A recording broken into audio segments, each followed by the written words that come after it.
Hey guys, it's Lady B. No doubt you're hearing a lot of whispers going around. It's time to talk about the update. Stay tuned.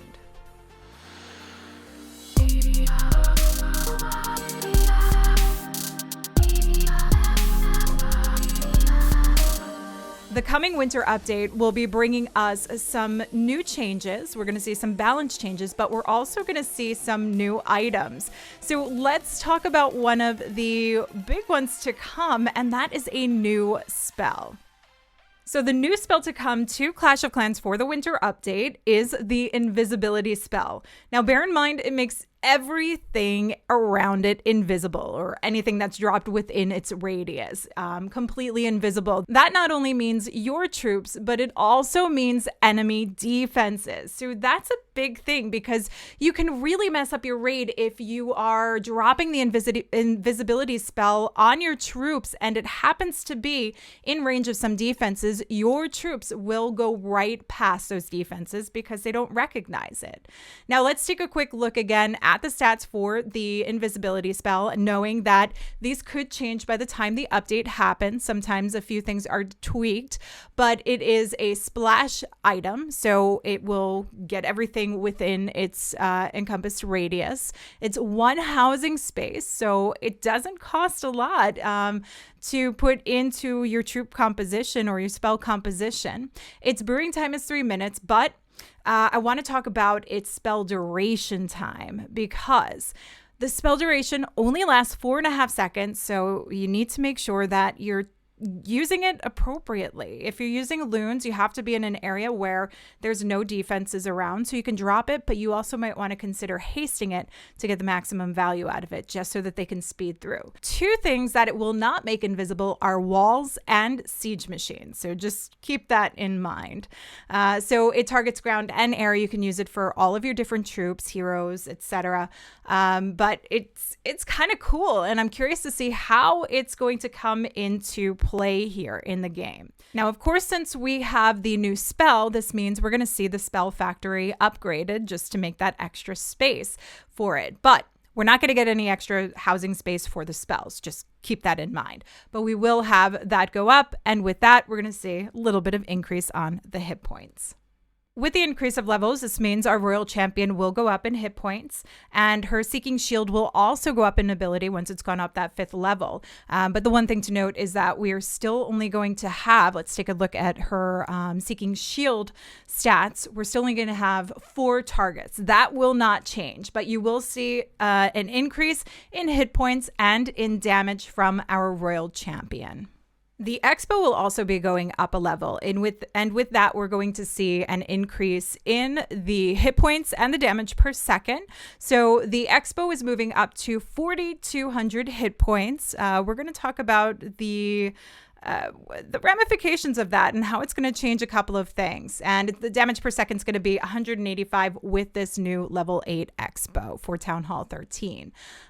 Let's talk about one item here that does not have an upgraded level coming, but does have a change, and that's a scatter shot. Notice the hit points. We're also going to see an increase in hit points going up to 4,200 for the scatter shot, but we will see a decrease to the damage per second. One other thing we'll see a change to with the scatter shot is an increase to the hit speed. So while the damage per second is going down, the hit points are going up, and we're also going to see that hit speed increasing. So previously it was 3.036 seconds, and now it's going to be increased to approximately 3.228. So we'll see the rate that it's throwing, launching those boulders and the splash going up just a little bit. So this changes a little bit of the balance. So don't fret that the damage per second is decreasing.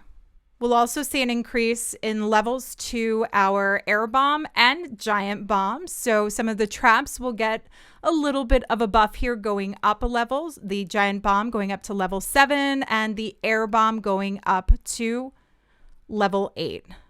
Okay, so I think this is probably going to be one of the biggest changes currently to our meta coming with the update. And that is that the lightning spell will no longer damage the clan castle. Many of you have been asking to see this. The Zap Quake meta right now is absolutely dominating, and we use it with a lot of different strategies. And the fact that you can eliminate a clan castle, which is half defense, half storage, so it's which one do you choose? The fact that we can eliminate that, or could eliminate that, was a huge factor in shaping up raids. So now these Zap Quake Lalos, particularly, are going to have to be rethought a bit. So it means heavier pushes in to take care of the clan castles. This is going to be a very big change. But what did we talk about? We talked about the increase to the expo, and we also talked about the increase to the scatter shot. So with a hit point increase on those, this means that the lightning spell now will not do the same amount of value that we previously saw.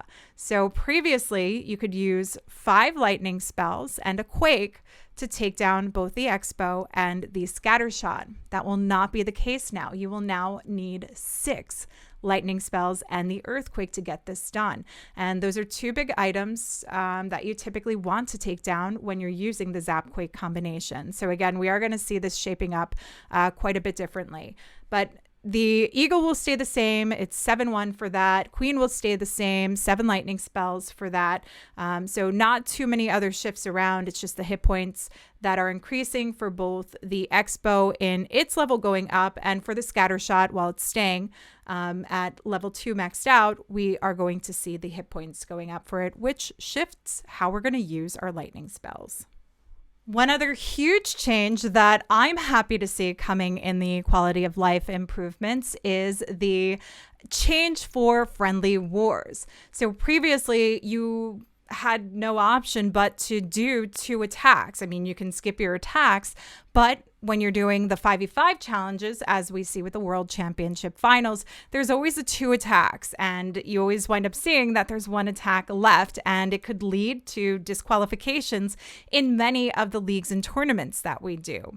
Well, this won't be an issue anymore, because now when you send friendly challenges, you have the option to either select 2 hits or 1 hit per player. So I think this is going to be a really great change coming with the update. Now, there are a ton of other quality of life improvements to come, and I'm going to put the link in the description below to the blog so you can take a look and see everything. But those were the highlights for me, and I think those are going to be some of the biggest ones to affect gameplay with the winter update.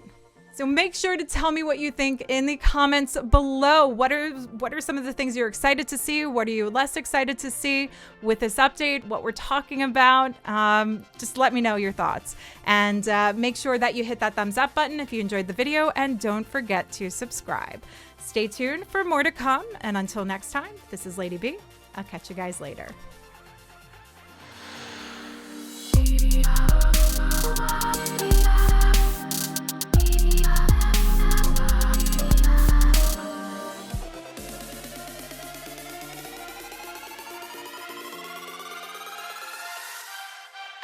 You